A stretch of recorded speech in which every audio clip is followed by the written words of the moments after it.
조갑제TV 시청자 여러분 안녕하십니까. 2021년 7월 14일 정오를 지금 넘고 있습니다.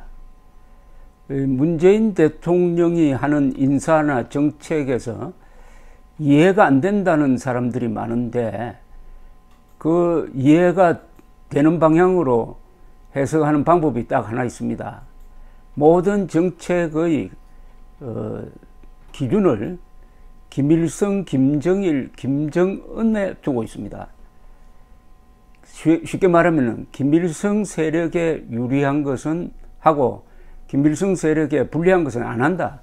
김일성을 좋아한 사람을 좋아하고 김일성이 미워한 이승만, 박정희 같은 사람도 같이 미워한다. 판단 기준이 김일성이다 이거죠. 그렇게 보면은 요사이 화제가 되고 있는 이 인물의 발탁이나 옹호도 이해가 됩니다. 김오란 방역기획관, 청와대 방역기획관이 지금 어제죠. 어제 1615명의 확진자가 발생을 했는데, 여기에 대해서 전혀 책임을 안 지는 정도가 아니라 청와대가 나서가지고 김오란 일개 방역기획관을 변호를 하는데 꼭 무슨 대통령 변호하듯이 적극적으로 하고 있습니다. 그 이유도 뭐냐? 이 사람의 이 아버지가 기세춘이라는 사람인데, 통역당 사건, 통일혁명당 사건에 연루돼 가지고 조사를 받고 기소유예 감옥까지는 않았다고 합니다. 된 사람의 딸이라는 것과 연관된다 하는 이런 평이 있는데, 저는 이게 정확한 분석이라고 생각합니다. 기세춘, 그리고 박성준, 한명숙 전 총리의 남편, 그리고 신영복, 이런 사람들에 대한 문재인 대통령의 지극한 관심, 그리고 그 반대편에 섰던 사람들에 대한 증오심, 적대감, 이런 걸 기준으로 하면은, 간단하게 이야기하면은 문재인 대통령과 문재인 세력의 영혼이 보통 한국 사람들의 영혼과는 다르다는 이야기입니다. 제가 영혼이란 말을 꺼내는 이유가 있습니다. 한 국가에는 이념이 있고 한 개인에게는 정신이 있습니다. 이념, 정신, 영혼, 이런 게 약간 다릅니다. 우리 어느 목사의 이야기를 기준으로 한다면은, 사람은 손발이 망가져도 고칠 수 있다. 정신이 망가져도 고칠 수 있다. 그러나 영혼이 망가지면 고칠 수 없다. 그런 이야기가 생각납니다. 정신과 영혼은 조금 또 다릅니다. 이 영혼은 정신보다도 더 고차원의 어떤 개념이죠. 소울과 마인드가 다르죠. 마인드는 정신, 마음, 그리고 소울은 영혼에 해당하는 건데, 영혼이 보다 고차원적인 어떤 존재입니다. 그러니까 국가가 망하려면은 영혼이 망가져 버려야 돼요. 그것은 고칠 수가 없는데, 국가 영혼은 뭐냐? 헌법 정신이기도 하고 정체성이기도 하고 정통성이기도 합니다. 국가 영혼과 가장 비슷한 말은 정통성이 될 겁니다. 정통성, 정체성. 문재인의 이 영혼은 대한민국 헌법에 담긴 영혼과는 거리가 멀고, 문명 세계 일반의 원칙과도 다르고, 거기에는 뭔가 이상한 김일성 악령의 그림자가 드려져 있다 하는 생각을 하지 않을 수 있게 만드는 것은 문재인 대통령의 아주 독특한 행동 패턴 때문입니다. 문재인 대통령의 요사이는 그 말을 별로 안 하던데 효과가 없다고 봐서 그런 건지, 사람이 먼저다. 거기서 사람은 누구냐? 절대 대한민국 국민 일반을 가리키는 거 아닙니다. 사람은 김일성 편에 선 사람, 또는 대한민국 주류 세력을 미워하는 사람, 즉 우리 편 사람은 먼저다, 이런 것이죠. 바로 지금 눈앞에서 그런 현상이 진행되고 있습니다. 소상공인에 대한 이 정권의 거의 탄압에 가까운 차별, 그리고 며칠 전에 광화문에서 8,000명이 모였다는 민노총에 대한 애호심. 자, 지금 이때쯤 되면은 불법 집회와 관련해가지고 구속되는 사람이 생겨야 되는 것 아닙니까? 구속영장 청구가 들어가야 되는 것 아닙니까? 지금 그런 보도 본 적이 있습니까? 작년 8.15 집회 때, 그날은 비가 많이 왔어요. 다 마스크를 끼고 있었습니다. 그때 모인 사람들에 대해서 이 정권이 테러 집단이라고 하고, 생화학 확산범이라고 그러고, 살인자라고 그러면서 수사를 해가지고 정광훈 목사 등 여러 명을 구속했던 그것이 바로 문재인의 영혼이 어느 쪽이냐는 거죠. 거기 광화문에 모였던 사람들은 대한민국 수호를 외쳤습니다. 민노총은 어느 쪽입니까? 민노총에 대한, 그리고 광화문 집회에 대한 차별, 광화문 8.15 집회입니다. 차별. 요게 문재인이가 말하는 사람이 먼저다의 사람을 판별하는 기준입니다. 김일성을 기준으로 하는 거죠. 김일성 쪽에 선 사람이 먼저다. 김일성을 반대하는 사람은 우리 사람이 아니다. 그런 확실한 기준을 가지고 정책을 펴고 인사를 하고 있다고 의심할 수 없도록 만드는 것은 바로 문재인 자신이죠. 조국 씨를 법무장관으로 임명한 걸 많은 사람들은 그냥 단순하게 보는데 그것도 명백합니다. 조국은 레닌주의자입니다. 레닌주의자 중에서도 레닌주의 이론가입니다. 이 사상 전향의 패턴을 보면은 행동가는 전향을 하지만은 이론가는 전향이 안 됩니다. 이론가.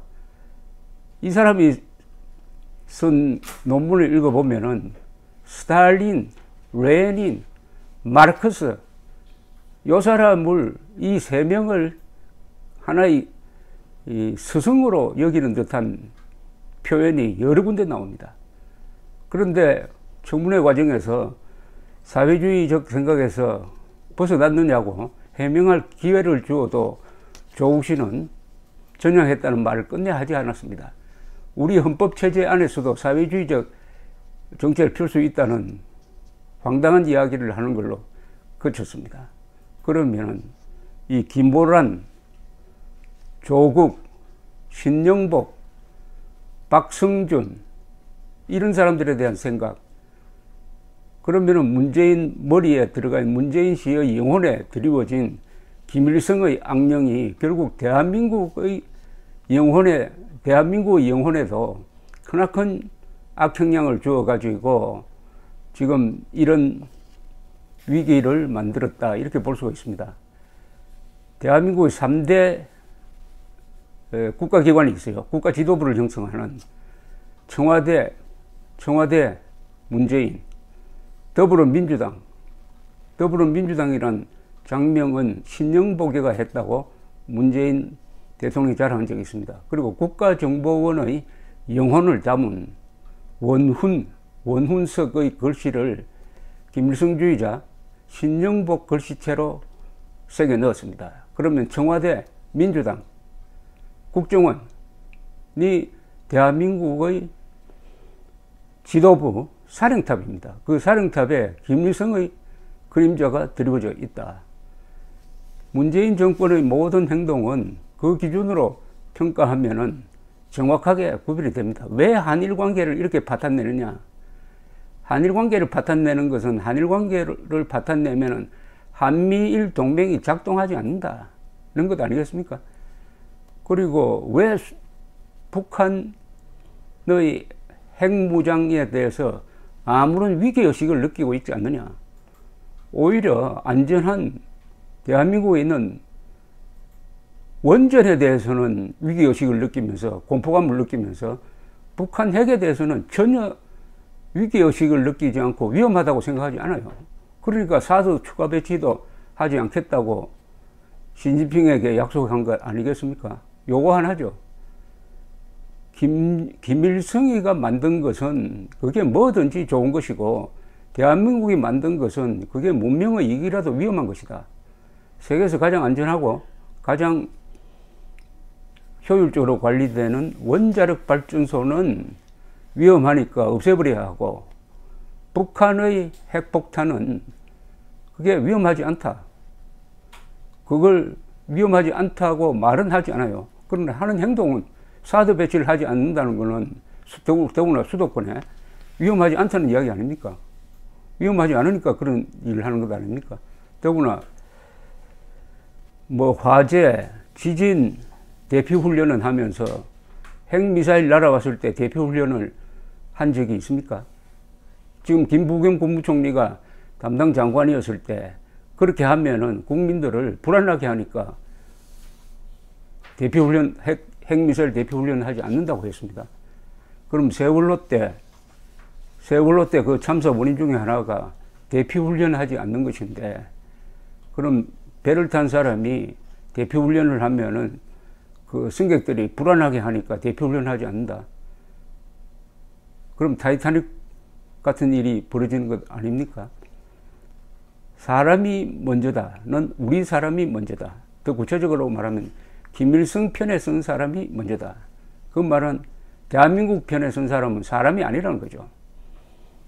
사람이 아니다. 자영업자는 사람이 아니고 민노총은 사람이다. 이렇게 보는 이 문재인 정권을 이제 바꿀 수 있느냐 없느냐가 대한민국의 자생력이 있는 존재냐 하는 것을 증명하게 될 것입니다. 내년 3월 9일에. 그런데 요사이 이 범야권 후보들 중에서 지금 선두를 달리고 있는 윤석열 씨는 자기가 대통령이 되더라도 정치 보복 안 하겠다고 하고 있습니다. 정치 보복? 정치 보복을 왜 안 하죠? 아니, 정치가 잘못됐으면 그게 보복을 해야 될 거 아닙니까? 그럼 반역 정치에 대한 보복도 안 합니까? 아니, 문재인 씨가 지금까지 벌려온 거는 딱 두 마디 말로 정리할 수 있습니다. 반대한민국적, 반국가적, 또 하나는 반체제적, 즉 반자유민주주의적. 이걸 다 합치면 반역이라는 뜻입니다. 반역적 정권이죠. 윤석열 씨도 국민 약탈 정권이라고 그랬어요. 국민 약탈 정권은 그 반역 정권이라는 뜻입니다. 반역에는 두 가지가 있습니다.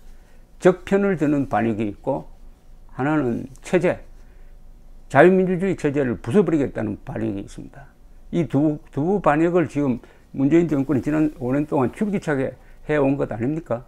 내세우기는 적폐청산이라고 하고 개혁이라고 하고 민주주의를 내세웠지만 하는 짓은 자유민주적 기본 질서를 해치고, 북한 노동당 정권이 대한민국의 주적인데 주적으로 보지 않도록 만들고, 심지어는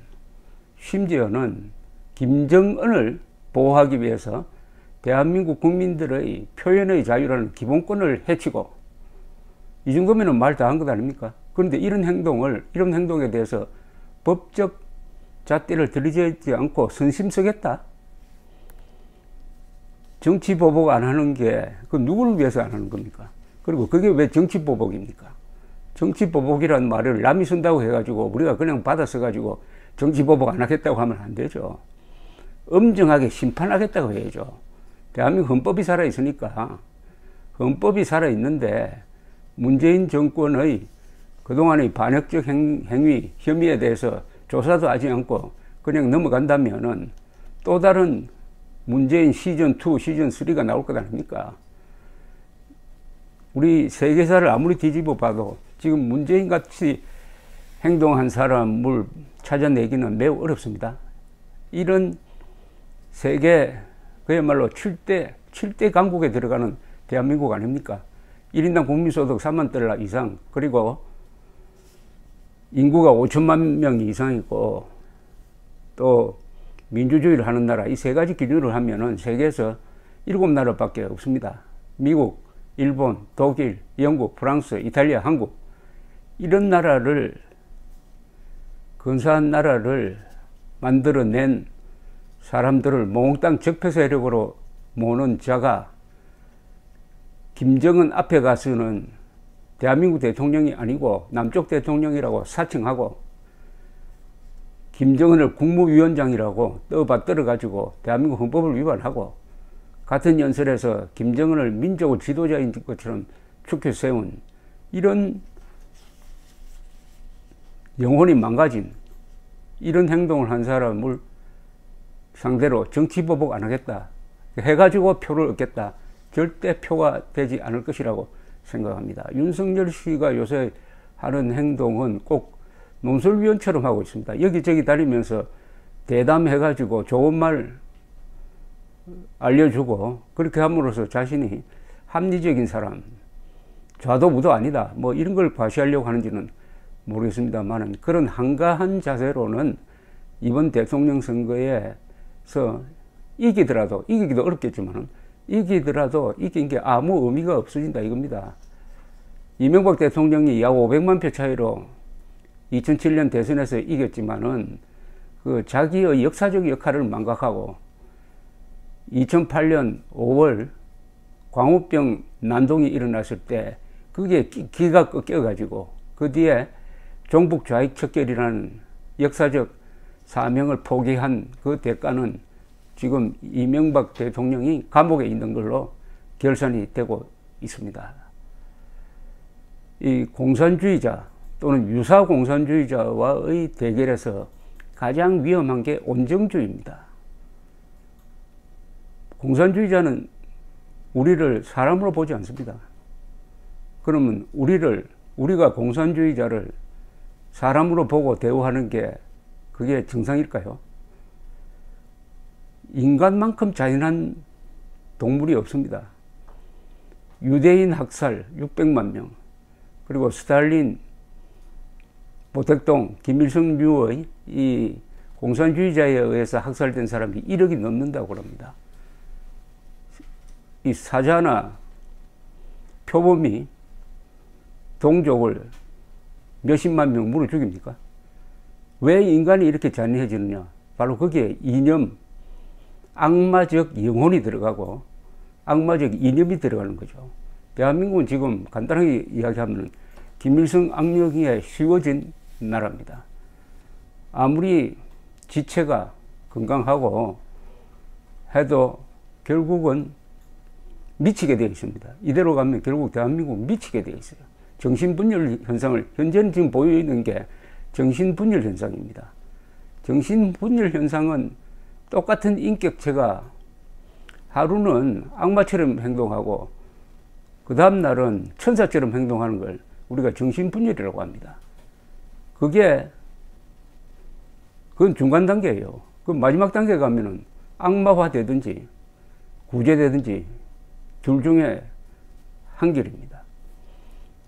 2021년 3월 9일 대통령 선거의 의미는 어제 김대중 전 조선일보 주필이 정확하게 이야기했듯이 대청소하는 날이나 대청소, 문재인 세력, 반대한민국 세력을 대청소하는 날이 되어야 한다면은 이 문제의 심각성을 제대로 설명을 해야 됩니다. 지금 범야권 후보로 나온 사람들이 굳이 애써 건드리지 않으려고 하는 게 이념 문제, 북핵 문제, 그리고 종북 문제 이런 겁니다. 이걸 애써 피하려고 그래요. 그거 참 알 수가 없는 게 이 부분이야말로 문재인 정권의 가장 큰 약점입니다. 약점을 공격해야지 그 약점 공격하지 않고 복지 문제 가지고 시비를 걸면은 이길 수 있을까요? 아니 돈 많이 주겠다는 사람한테 표를 던지는 건 아닙니까? 공돈이라도 돈을 많이 주겠다는 경쟁을 하고 있는데 우리는 돈 아끼겠다고 하면 그 표가 되겠습니까? 그러지 말고 문재인 정권의 반역성, 문재인 뒤에 김정은 있고 김정은 뒤에 김일성 있다. 이런 문재인 정권의 반역성, 이 국가 영혼의 문제, 이런 걸 가지고 승부를 걸어야 되지 않겠습니까? 승부를. 아직은 대한민국 안에서 공산당 싫다는 사람이 많은 것 아닙니까? 공산당 싫다는 사람이 아무리 적게 잡아도 한 60%는 될 것 아닙니까? 60%. 공산당과의 싸움입니다, 지금. 이번 선거는 공산주의자와 싸우는 겁니다. 적과 악과 싸우는 겁니다. 적이라고 다 나쁜 게 아니에요. 그러나 김일성 종북 세력은 대한민국의 적이면서도 나쁜 존재입니다. 적과 악이 하나로 엉켜 있습니다. 영혼의 싸움. 이번 대통령 선거가 대한민국의 영혼을 다시 찾아오느냐, 아니면 도둑맞은 영혼을 영원히 빼앗기느냐, 그 승부처가 될 것이라고 생각을 합니다. 이데올로기란 말을 자꾸 싫어해가지고 이념 문제 꺼내면 또 색깔론 하느냐라고 좌파가 이야기하면, 아, 그게 아니고, 색깔론이 아니고, 이런 벌써 증거입니다. 색깔론, 색깔 전쟁 제대로 해야 됩니다. 그리고 이념이란 말은 그게 이데올로기란 말인데, 이데올로기란 말은 저 빨갱이가 만든 말이 아닙니다. 마르크스가 만든 말이 아니고, 그것은 프랑스의 자유민주주의 학자가 만든 말이 이데올로기고, 그걸 일본 사람들이 번역할 때 이념이라고 했고, 이념은 한자 그대로 이야기하면은 이론화된 신념입니다. 신념도 강하지만은 그게 이론화된 신념일 경우에는 좀처럼 변하지 않고 99명이 반대해도 한 사람의 이념 무장된 사람은 그걸 버텨낼 힘이 생기는 겁니다. 그러니까 자유민주주의라는 이 이념을 무슨 나쁜 것처럼 이야기하는 이런 가짜 지식인, 배운 무식자들의 이 언어 구사에 이 우파에 있는 정치인들이 같이 넘어가는 걸 보면 참 개탄할 정도입니다. 영혼의 싸움입니다. 윤희숙 씨가 어제 이야기를 잘했습니다. 이것은 생각의 싸움이다. 생각의 싸움, 사상전쟁이라는 거죠. 사상전쟁의 승부입니다. 다만 그걸 표현할 때 어떻게 기술적으로 해가지고 사상을 이야기하더라도 일반 국민들이 삶 속에서 실감할 수 있는 용어를 만들어내느냐. 윤희숙 의원은 그게 재정을 가지고 이야기하면 다 푼다는 말을 했는데 아주 좋은 이야기라고 생각합니다. 이념을 국민들에게 정확하게 전달하려면은 재정, 돈의 문제로 바꿔서 설명을 해야 된다. 감사합니다.